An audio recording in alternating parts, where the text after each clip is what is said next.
Hey, I am Lindsey Doss. I am the director of the Ramp School of the Arts here at the Ramp, as well as the choreographer and writer for, All Things Chosen. And I am here with one of my favorite people in the whole world, Miss Ashlynne Bell. She is quite literally my favorite dancer ever. I just drool when I watch her. So. Well, I drool when I see her choreography, everything she brings to life. This woman is a creative genius. She is a beast when it comes to script writing, when it comes to bringing anything to life on the stage. So this is a dream come true for me, to be in this conversation with all of you today. No, seriously. So yesterday, we were working on a Christmas production, and she was teaching like the little girls a little beret, and her foot, it was just this perfect little wing, and I'm just looking at it. I'm just like watching her foot, and then it's like, oh, does this work? Oh, wait, what? Wait, what? I'm sorry, I was looking at your toes. Like, oh, yes. Well, thank you. I appreciate it. It really is, though, a dream that we get to be sitting here together today, having a conversation about all things dance, all things arts. I know that you and I could probably sit here and talk all day about this one subject. Many days. Mm-hmm. Because it is our passion. Yes. It is why we know that God has created us and put us on this earth. Yes. And so I think we should jump on in. Yeah, let's go. Let's do it. Sure. We really get to talk today, and it's more of a conversation that we want to invite you in on, of how can we bear the image of Christ in such a crazy culture, but specifically, how can we bear the image of Christ through movement, through the arts, taking who he is and really why he created it into a world that has so made it what it was not originally created for. Very true. So we really just want to give you some practicals, but also tell you some probably funny stories about our own lives and own testimonies. So why don't you start us? Yeah, sure.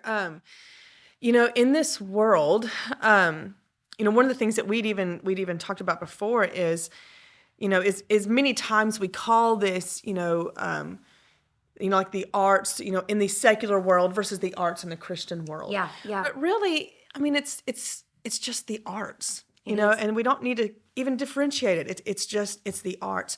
And my mom says something that is so good whenever she is talking about this, where she says, many times whenever we look at things like dancing in the church, because dancing does involve bodily movement that sometimes can be interpreted as sensual or sexual or inappropriate. But she says this, that Satan never created anything. He didn't create the arts. That's right. He has only ever perverted what God has created. That's right. And so, whenever you look at these movements, it's not even the concept of secular versus Christian. The only differentiation there is message and heart. That's good. It's not about, like the move itself. Do we have to be careful with it? Of course. Do we have to be careful with what we wear? Yeah. But the bigger point is, what message am I trying to say with what I do with my body, with what I do with the choreo, with what I do teaching, with how I teach, with how I move, what does my face look like in this move? Is my face drawing attention to myself? Is my face trying to say, hey, look at how good I am? Or is my face saying, please look at him because I don't even exist? One of the things that we teach here in RSA is whenever you walk onto that platform, you don't exist anymore. That's right. Like if Lindsey walks onto the stage to preach, dance, sing, whatever, Lindsey does not exist. She is not a person. I am a message in that moment. I am, like if Chosen is doing the song Magnify, they don't exist. You are the message of magnifying God. That you take on the identity of, I'm magnifying him and I'm not even here. And whenever you do that, everything else takes care of itself. That's exactly because right. it's just trying to point everything to him and not on us. Well, and that's so good. And I think that where we miss it is we lose.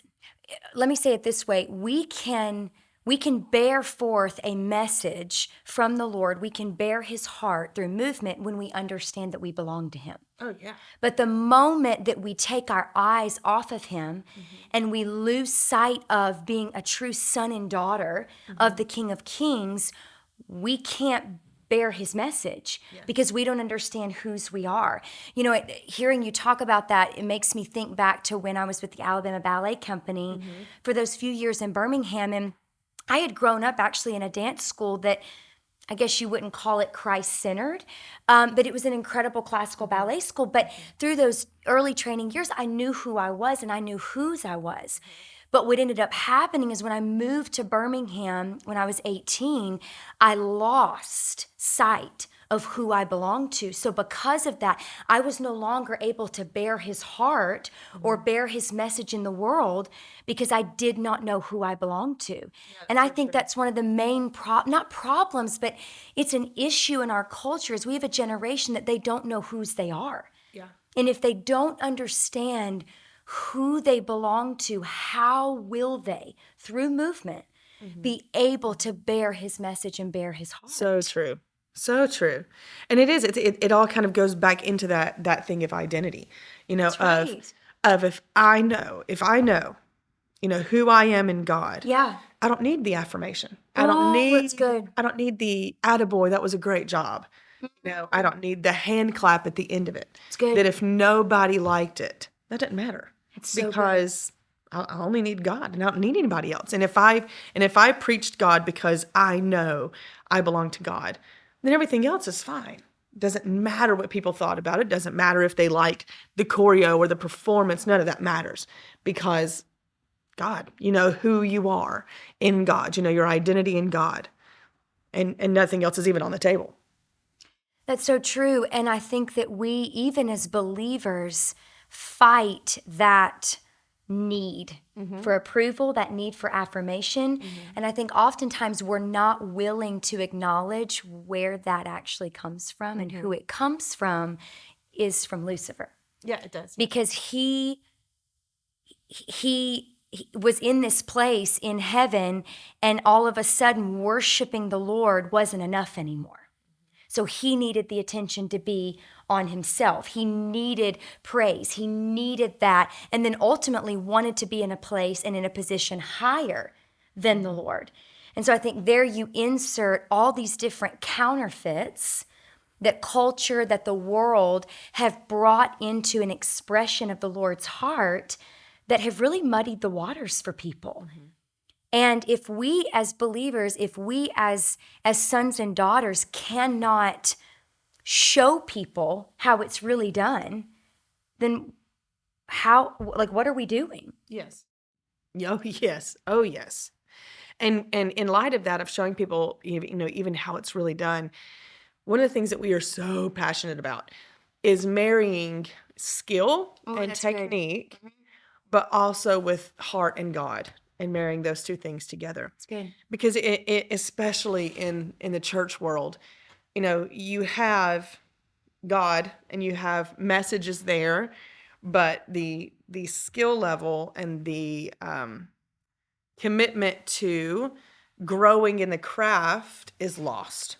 And it's lost in the, but, you know, we are, I'm trying to say this nicely, we are, you know, Christians, so we have to be so hyper careful that we don't offend, that we don't, you know, go too far with movement. And so in doing that, now the skill is lost, but when the skill is lost, the message is lost. Because when there's no skill involved, and there's no heart, there's no face, there's no ability, we've not gotten better at what we do, then there is no message. It's no different than if, you know, somebody got up to lead worship and they can't even sing on key.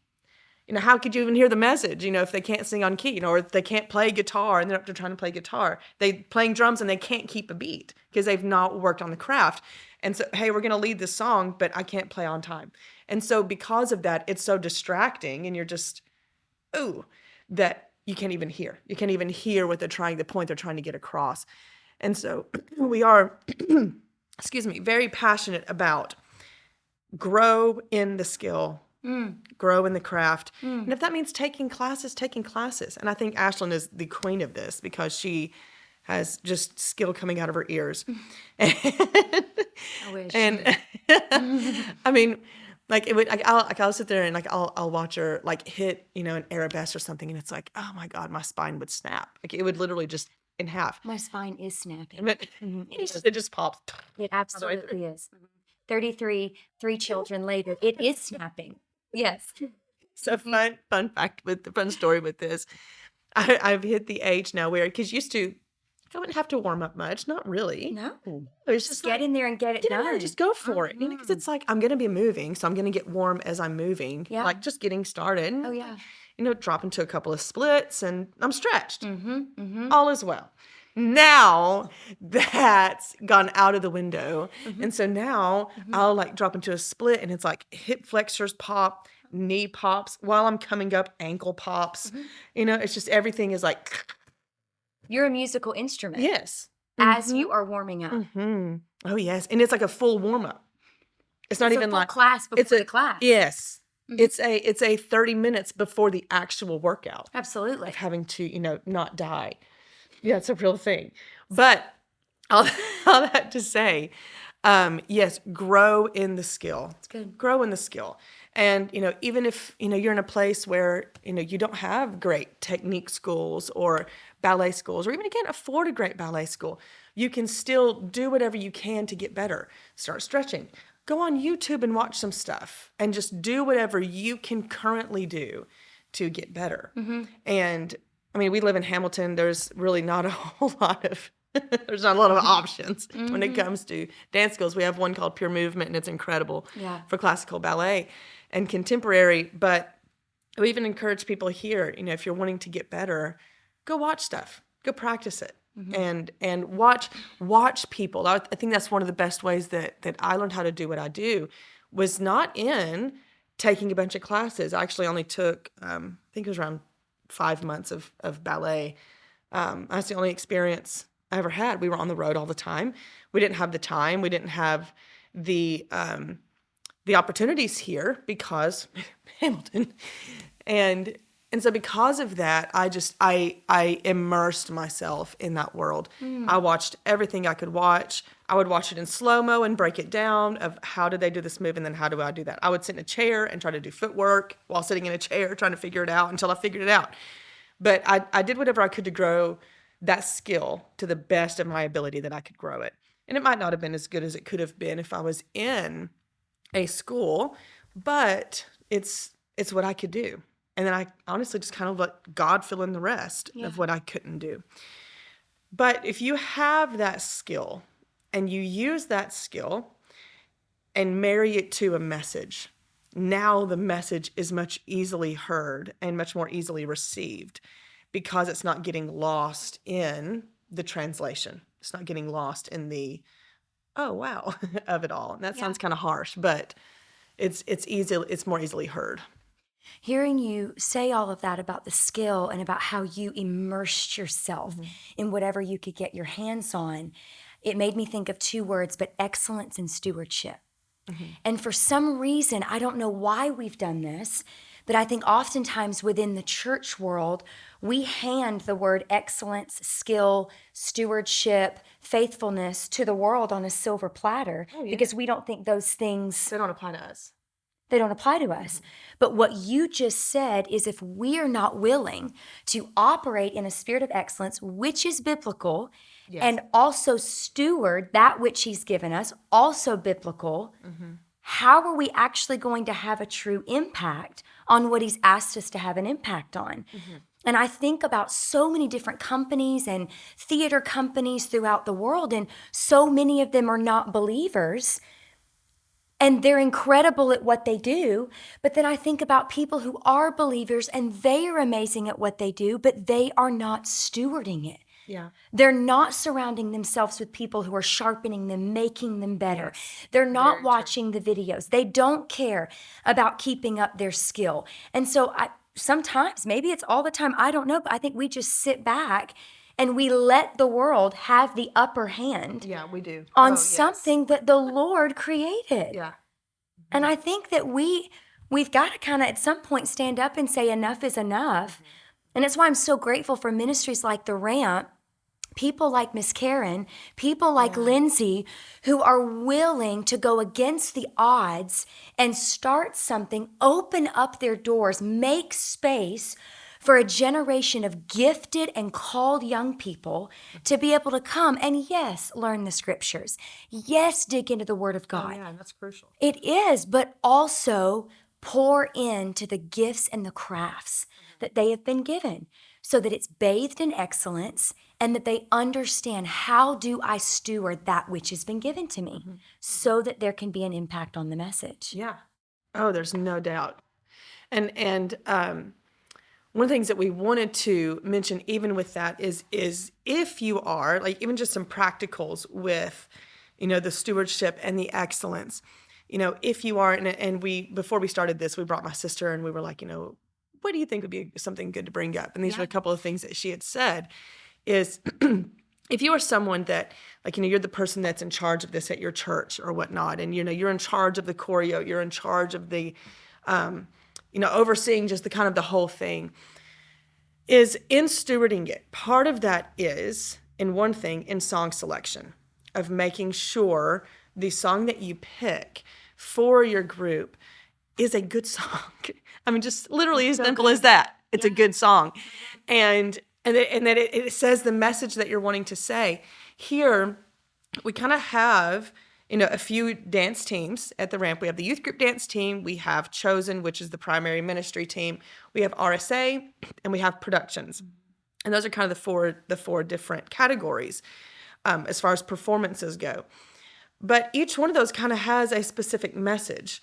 And so, like, whenever I'm writing for Chosen, I already know Chosen has a very specific message. Their message is about awakening, about revival, about saying yes to God, saying yes to the cost that it takes to be a completely sold out Christian. So any song that I pick for them always stays in line with that message. And Cirque du Soleil, they have a concept with their creative team called red tape. And they say that you actually cannot be creative without red tape. It's good. That if you have ultimate resources, ultimate music, ultimate song, like infinite amounts of these things, you don't have to be creative because you can just, I want to do this, and it just happens. But whenever you have that red tape, my red tape is I have to stay within these messages. That's good. That now I have to put in more work to try and find something that'll stay within that message. And then it's the same thing with choreography. I have to stay within that red tape. And even in a super practical song selection thing of picking songs that have a good build, it has to have a good drop. Yeah. Same thing in Cirque du Soleil, they talk about how the whole intent of clowns in their act is to bring the audience's emotional response down so that the next act raises their heart rate and it's exciting again. And then whenever they bring the clowns back, it drops it again. So that way, otherwise, if it goes from act to act to act and you have these kind of death-defying moments, by the time you get to the end of it, you're not impressed because you've just kind of been sitting at a high the whole time. Yeah. So those low moments are so important in songs. And so whenever we're picking a song, the first thing I will do is fast forward to the end. I won't even listen to the beginning. The beginning is that's kind of the plot line of it. But I will listen to the end, last chorus, bridge.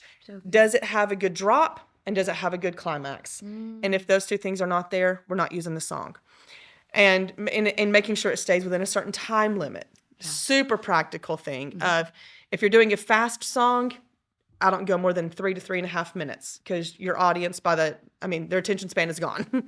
If it's a slow song, you can kind of, if the message is there, 5 minutes, sometimes more, sometimes less. But always kind of staying within those time frames. And it's the same rules with choreo, of does this move make sense? And that also goes into that excellence thing of, because it's easy to just pick a song and the song says, you are holy. It's easy to say, you are holy. That's easy. Like that's easy. But instead, why don't we stretch ourselves and say, what does holy mean? So in Revelation, whenever it talks about the Lord being holy, holy, holy, and they're crying out, holy, holy, holy, and they are casting their crowns. And if he is holy, and whenever he showed himself to Moses and he had to shield Moses' eyes Yes. because of his goodness, because he was so holy, Yeah. Moses would die from that. So taking all of those things about what is holiness, like there's even moments I'll take a thesaurus and look Yeah. up the word. And if I can't think of a move that means this word, is there another word that means the same thing that does spark a thought? That's good. It's like for the word holy, instead of just holy, what if it's holy because he's too good to look at? That's good. And something that it's another way to say it. It's growing in your creativity. It's not taking the easy way out. The easy way out is holy, Yeah. not taking the easy road, finding ways to say what you want to say in a different and more artistic way. Yeah. And doing that in the context of the builds, the drops in those songs, and then communicating that to your team of while you're teaching, this is what this move means to me. Whenever I read this scripture, and I think he is too holy for us to look at. Whenever you do this move, I don't want you to do this move as just, it's a cool move. I want you to do this move because whenever I do this, I'm imagining seeing him and he is so holy, it overwhelms me completely. And whenever you do that, the face and the heart takes care of itself because they have internalized the message of that. That's so good. So those are even just some of the practicals of growing in that skill, growing in that craft. I love hearing her talk about choreography. I know that you're so passionate about choreography, and I love it. It exudes from her. I mean, it just comes off of her in everything that you touch. It's unbelievable. But hearing you talk about it, choreography reminds me of songwriting. Yeah, it is. It's like so much writing like a it. song. And dance, they've said for years, has really been known as the universal language. Yes. So that's good. hearing her talk about what is a move that would represent the holiness of God, well, as she was saying that, what I was hearing is you want to so articulate his holiness that the audience experiences Yes. because Oh, it's that's a so true. language that you are declaring in that space. By you doing that move that represents his holiness, you want them to in turn experience his holiness. Yes. And that happens when you take the time to not just throw a bunch of dances together, but did you hear what she said? She's opening up the thesauruses. I was actually about to say a dinosaur's name, but anyway, let us continue on. She is opening up resources, not just getting into the rehearsal and last minute saying, okay, I think you could do this. I think you could do this. There's preparation. And it really reminds me of what it takes to write a song. Yes. And there is movement in the heart of God Yes. that we literally as creatives get to tap into. He gives us then vision for it, and then we get to then set it on other people. So choreography and songwriting really do go hand in hand. Very, very much so. Because the same meaning is there. Exactly. And it can't just be putting in random words together because they rhyme. Exactly. And actually, my mother and I were talking about this the other day as far as it pertains to writing.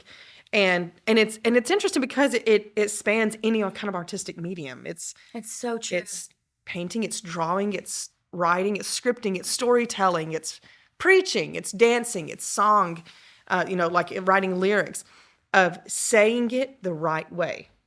And that is the best way to get something across that we were talking about even in just writing in general, of if you said a sentence, like for example, one of the first sentences on the back of my book is, no one expected me to be the one that set the world on fire. You can say it artistically, or you can say, I was the one that lit the match. And it's like, it doesn't have the same punch. Absolutely. It's like, okay. Yeah. And you don't really know what it means. Yeah. But it's saying the right thing the right way. So good. And finding different, in the same way that if you're writing, you find different vocabulary words, where if you're writing something, you don't say, she said, you say, she exclaimed, she cried. she wept, instead of just, she said. And so it's the same thing with dancing. You don't just put in a move because it's a move. Yeah. You put in the right move that says the same thing. You put in the right move that invokes emotion, that invokes a response. That, like what she said, the audience feels this, and they can look at it and say, oh, yes, I get it. Yeah. Or, yes, that's me. I'm totally that girl that's in bondage on this stage because I felt that. I felt what she feels. And you can do that even without lyrics in choreo. You can have a dance that has no lyrics and it's just instrumental and have the same thing because it's putting in the right move at the right time. And it's true. Dance is universal. You could have you can go overseas and do something that is instrumental. Actually, we had a mission trip to Costa Rica years ago, and we did a piece about trafficking because it was that audience. It was a audience actually with some girls that had been trafficked in the past. And it was just an instrumental song because, I didn't have a song that was in Spanish that would work. And so it was just instrumental. But it told the same story with no words being spoken because it is the language that is spoken by everybody in every culture. It is. And I think, too, understanding that our movement is actually a weapon. It's a weapon against the enemy. It can be, when used in the right way, a weapon against things that maybe people walked into the room with. And because you've chosen to bring forth peace, maybe it's deliverance, maybe it's joy, maybe it's breakthrough through your movement or through that choreography. I believe that through dance, you can actually see those things broken off in the atmosphere. And again, going back to, because you're choosing to partner with the message of his heart and bring that into the atmosphere. Something else we were talking to Lauren about right before this is really speaking to, and I don't know, talking about weapons made me think of it, but speaking to the men, the young men in this day and age who maybe you're watching, or maybe they know someone who is going to be listening to this, and that young man feels called to be a dancer, but they're struggling with that call, maybe for one, because of what the world has made it, and they feel like they're going to have to lose themselves in order to grab a hold of that gifting. Or maybe they're watching and they are a young man and they're already dancing and they have lost themselves. I think one of the lies, and this is something we were talking to Lauren about, is one of the lies that just hovers over males in this generation who are inclined to the creative arts, is that they somehow have to lose their masculinity. Oh, that's so true. They have to lose their masculinity in order to be who they want to be. That is a lie straight from hell. They do not have to lose themselves, because if God himself created this, then he's going to give them every tool they need to be able to walk it out the right way. And so I don't know about you, but I want to see this thing restored over men specifically. Again, I go back to RSA and the ramp. It's why I love this place so much, because it is making room for young men who are gifted. Oh, they're just oozing with giftings and with anointings with the arts, and they're able to come into a space and do it a manly, right way and not have to lose themselves in the process. Yes, absolutely. And I think of it too in relation to like whenever you get married, you don't look at your husband and think, for you to be a masculine husband, you have to be hard and intense all the time. Absolutely. That's not. It's not real. No, and I don't think any marriage would make it if he was. Very true. Yes. Because there is a moment of a, especially, and I'm paralleling this to men who, dance, especially in like the ballet contemporary type style. Yeah. There's even a way to do that and still be masculine. Yes, there is. And even, and you know this more than anybody, even in the history of ballet, the point of it was not for the men to look feminine. No. The point was to make the woman look beautiful. Yes. And that was the whole point of a man doing it, is how do I make her look beautiful? She is the picture and I am the frame. How do I make her look beautiful? So not how do I look as feminine as I can? Yeah. And in the same way, it's, my husband can be very tender and soft, especially toward our kids and toward me.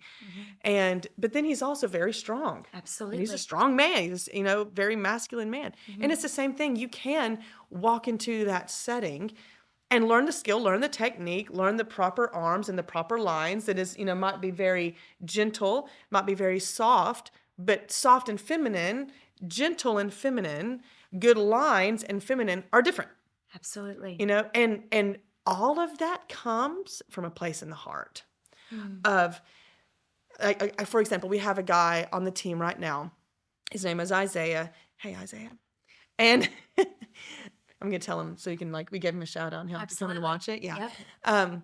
But he does everything from tap to classical ballet to jazz to contemporary to hip hop. Yes. And he is masculine in all of it. Absolutely. But he's also masculine with the technique. Yes. He is masculine while still carrying himself. If he's doing a ballet, he looks like a ballet dancer. So good. He's not frumpy, clonking onto the stage. Yeah. He walks on like a dancer. Yes. He moves like a dancer. His lines are immaculate. And it's just magnificent. But he is so masculine. And that comes from his identity in God. So good. He knows who he is in God. Yes. It just comes out naturally. It's like if you filled yourself with God up to your head, if your body was hollow, you just fill yourself with God. Eventually, that's just going to ooze out. Yes. You can't help it. It just comes out of you. And it's that. It's I know who I am. This is my identity. And that comes out no matter what you do. That's so good. If you're singing, if you're dancing, if it just comes out. And you don't have to think about it. It just is. You don't have to worry about, was my hand feminine? Was this? Because the identity is already set. When the identity is set, you don't have to worry about anything else. But just in the same way, if we fill ourselves with self, if we fill ourselves with what the world has said about this, then ultimately that is what is going to come out. Yes. So I want to see us as believers be able to flip the script. Yes. Flip the script on what culture has said dancers have to be, what dancers have to look like. I wish we had time to even go into body image. I wish we could talk about that because coming from someone who I struggled with an eating disorder for years, it started when I was 15 years old. And I thought that was the only way that I could be a good dancer. And the Lord's going, no, that has nothing to do with your gifting or with what I've placed on your life. So I want to see us as sons and daughters flip the script on the world and on the culture and not do it in a way of we're better, but do it in a way of, hey, we want to offer you an invitation. Here's an invitation of something that let's go higher together. Let's experience God's original design for dance and for movement and helping the world and the culture understand around us that, well, there is a better way. Yeah. And when, just like what you said, when we fill ourselves up with who he is, with his nature, with his characteristics, we will ultimately look, sound, move, act exactly like him. Yes, and that's not even just in the church and dancing in the church. If you're dancing for a regular company, if you're dancing for a city company that's just at the dance school you go to, or you're dancing for the Alabama Ballet, the Houston Ballet, San Francisco Ballet. Yeah. It's all the same thing. All the same rules apply. Yes. And the same way that the world has given you permission to be whoever you are. Ooh. Be whatever you are. The world gives you permission to do that in extremes. The world has given you permission to, you can come in here and, you tell us what you want to be and you can be this. Well, we want to give you permission to go into that setting, to work in those settings and be who God has called you to be. So good. That, yes, the world is giving you permission to do this. And God gives you permission to be who you are. That's so good. God has given you permission to walk into a ballet setting and be a masculine man. You have permission to do that. You can walk into a ballet setting and be a man. It's so good. You don't have to conduct yourself in any other way. Be a man. but be an excellent man. Yeah. Be excellent in the skill. Yes. Be excellent, be flexible, be strong, know how to carry yourself, know how to walk, in the same way with women. The world is giving permission to be whatever. You also have permission to walk in and be who God says you are. To walk into those settings and be a woman, be a woman of God, be a strong woman, be a feminine woman. And those two things don't have to clash. Femininity and strength are not butting heads. They are the same thing. That's exactly right. Hearing her say this, I really felt prompted by the Lord that there are going to be people watching who love God, but He has put them in a space like what you're talking about, where they're not surrounded by believers. But what I felt while you were talking is now they're thinking, okay, I'm kind of overwhelmed. Now what do I do? How do I conduct myself? What are some practicals that I can bring into that atmosphere to show people that I am different? You don't have to be in their face about it. You don't have to shove anything down their throats.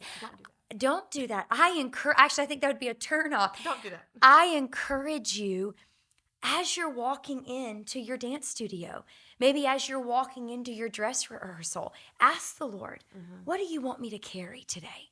What do you want me to bring into this atmosphere that represents your heart for these people? Maybe it looks like taking a pack of 3x5 index cards and writing declarations, biblical declarations about what He says not only about you, but about dance in general. Keep those in your bag. Pull them out maybe when you're feeling discouraged, or maybe you find yourself in a conversation with a non-believer and they're hungry. They start asking you questions. Pull out those cards. Talk to them about what dance can look like in its original design. Yes. I just felt like there are going to be young people watching this, listening to this podcast, that God has literally put them. I was one of those that my parents entrusted, not really me, they trusted in God enough to put me in, quote unquote, not a worldly, but a secular. I know we don't really like to use that word. But again, it was not a Christ-centered studio, but they knew, they saw something on the inside of me. And they said, no, we've got to put her in this space because we trust the light that's in her to come out. So don't diminish what's in you, but ask the Lord, how do I need to shine bright in this situation? Oh, and that's so true. That is so true. And I love that you said, don't just get in their face and say, this is wrong, this is wrong. It's a turnoff. And I know because I was the prodigal in the world at one point, and that doesn't help. That doesn't help. Wow. And I think even in dealing with them, the best thing to do is, it's what Jesus did. Jesus changed the atmosphere just with His presence. So good, Lindsey. And sometimes He just walked into a room and didn't say a word. But He always knew the right thing to say. And even when it comes to things like that, if you have people like that are reaching out to you in that world, pull them close and believe God. So good. You don't have to condone. You don't have to say this is right. Pull them close and let God do the rest. Let your behavior, let your life That's good. preach what needs to be preached. That's so good. Which then just brings us back to what we were talking about. Let your life, let your excellence, let your stewardship point them in the direction that they should go. Point them to Jesus. Absolutely. Oh my gosh. I wish we had all day I do too. to talk to you guys about all things dance, all things performing arts. I do want to say this too. If you're watching this and you are about to graduate from high school, maybe you have graduated from high school and you're wondering, where do I go? What do I do? And you're gifted in the arts. Can I tell you that RSA doesn't just have a dance program? It has a visual arts program. It has a full-blown theater program. We are now a 4-year university where you can come and yes, learn about Jesus, and yes, be in some of the most incredible glory-filled services that are out there, have ever existed. But we also have classes taught by the most incredible staff. She teaches. Taught by the most incredible staff within RSA, teaching you skill, teaching you theory, Yes. teaching you foundations within everything from ballet to movement for actors to method acting to drawing and painting 101. If you are watching this and you're wondering, "Oh, where do I go? What do I do?" Come. Yes, please come. Yes. And we have, a couple of times a year in the spring and in the fall, we have what's called college days where you can Yes. come and just check it out. Yeah. Just jump in and check it out. And even if, you're watching this and you're like, I'm in ninth grade and I'm a dancer and I have questions, please reach out. Yes. Please reach out Yeah. and ask, and we will answer those. And we want to help you with that. We want to, kind of coach you in that as best we can. Absolutely. But we love you so much, and we are for you, and we are fellow artists that love this world, and we hope to hear from you soon, and we will see you again soon on the next podcast.